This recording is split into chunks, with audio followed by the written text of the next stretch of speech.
मुख्यमंत्री डॉक्टर मोहन यादव ने मध्य प्रदेश में रोजगार और उद्योगों के विकास को नई दिशा देने के लिए बड़ी घोषणा की। उन्होंने कहा कि अब राज्य सरकार उद्योगों में काम करने वाले श्रमिक भाइयों को 5,000 प्रतिमाह की प्रोत्साहन राशि और लाडली बहनों को 6,000 रुपए की आर्थिक मदद देगा। मुख्यमंत्री ने भोपाल के आचारपुरा में आयोजित एक कार्यक्रम के बाद मीडिया से बातचीत करते हुए कही, मुख्यमंत्री डॉक्टर मोहन यादव ने कहा कि मध्य प्रदेश अब विकास और निवेश की नई कहानी लिख रहा है, जहां हर दिन उद्योगों की वर्षा हो रही है और सावन अब महीने भर का नहीं बल्कि पूरे साल का हो गया। मुख्यमंत्री ने ये बात गुरुवार को भोपाल के आचारपुरा में औद्योगिक इकाइयों के शिलान्यास कार्यक्रम के बाद मीडिया से बातचीत करते हुए कहा। सीएम यादव ने कहा कि अब उद्योगों में काम करने वाले श्रमिक भाइयों को 5,000 रुपए प्रति माह की सहायता दी जाएगी। वहीं बहनों को दिवाली के बाद 1,500 रुपए प्रति माह की जाएगी, जो 2028 में बढ़ा करके 3,000 कर दिया जाएगा। उन्होंने कहा कि मेहनत के मंदिर में के ये कारखाने हैं जो लोगों की जिंदगी में आनंद और समृद्धि भर रहे हैं।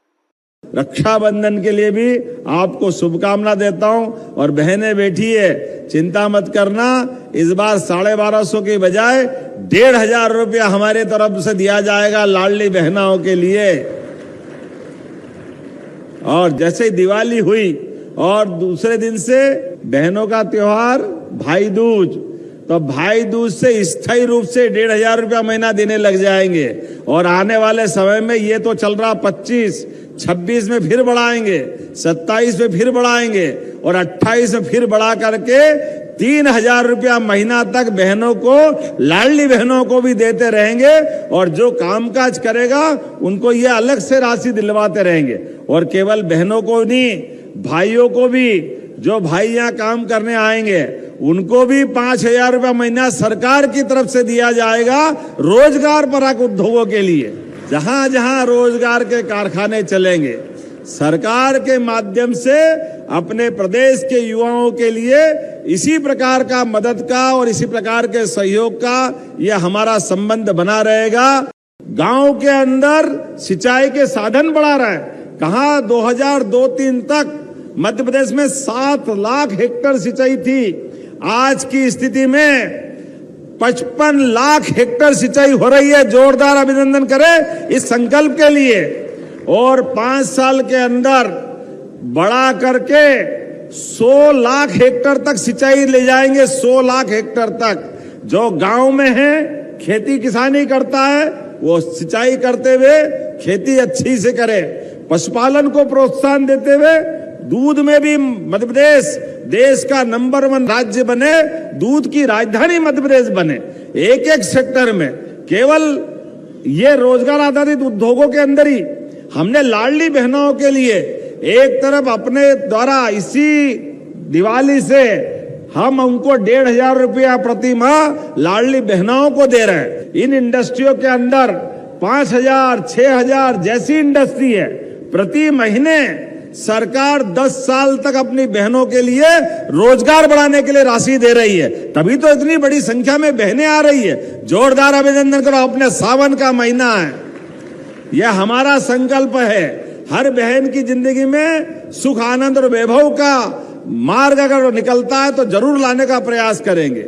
आज के समय में, बदलते समय में रोजगार के लिए भी, युवाओं को काम दिलाने की दृष्टि से भी और आर्थिक संपन्नता की दृष्टि से भी हमारे संसाधनों के बलबूते पर सरकार ने अभियान चलाया है। तो इस अभियान का हमारा ये रोज के, हमने तो अपने मंदिरों को देखा है जहां भगवान हमको आशीर्वाद देते हैं और लोगों के अंदर सुख संपन्नता आती है। लेकिन जीते जी ये मेहनत के मंदिर भी कारखाने बनते जा रहे हैं जो लोगों का जिंदगी आनंद में डाल रहे हैं। जोरदार अभिनंदन करो बदलते समय के लिए। ये उद्योगपतियों की, आपकी भी इनके माध्यम से काम की पूजा है और आपने इनके सम्मान की पूजा करते हुए आपकी पूंजी और इनकी मेहनत, ये जो दोनों इकट्ठा होती है उसकी सुगंधी अलग फैलती है। इसी बात की तो जरूरत है। भारत में कोई कमी नहीं है।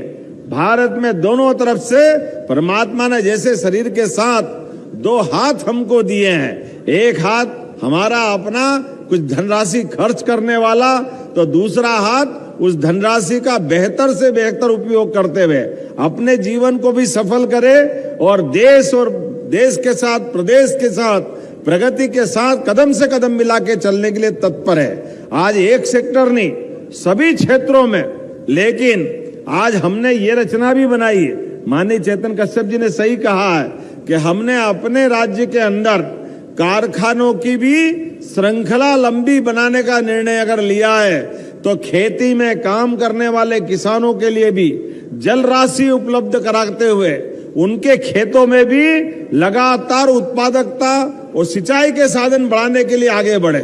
आज जब यहाँ बात कर रहा हूं तो कहा गया कि पुलिस चौकी की जमीन का आवंटन हो गया, लेकिन बिल्डिंग बनने में तो देर लगेगी। लेकिन हमारे तो बहनों का और सबके जीवन के सवाल है, तो पुलिस की चिंता भी वाजिब है। ऐसे में अगर हमारे विधायक जी कह रहे हैं तो इनकी बात भी गंभीरता से तो लेना पड़ेगी, इनको छोड़ तो सकते नहीं है। आपने कहा कि पुलिस चौकी हजारपुरा में बिल्डिंग बनेगी, टाइम लगेगा, कोई बात नहीं। अभी तात्कालिक रूप से शॉपिंग कॉम्प्लेक्स में 1 सप्ताह में पुलिस चौकी खोलने की घोषणा करते हैं। यहीं पर सारे प्रबंध करते हुए इसके माध्यम से हमारा अपना सामाजिक ताना बाना भी बना हुआ है। ऐसे में बहनों की सुरक्षा के लिए भी ये निर्णय लेने की आवश्यकता है। और आईजी साहब यहाँ मौजूद हो तो उनको भी बताता हूँ, यहाँ का जो बल का आप आवंटन करें उसमें बहनों को भी थोड़ा लाना, महिला पुलिस अधिकारी को भी रखना, ताकि बहनों की कठिनाई बहनें समझ सकती है। तो मैं आज के इस अवसर पर एक बार फिर आप सबके माध्यम से इस अच्छे कार्यक्रम की बधाई देता हूं।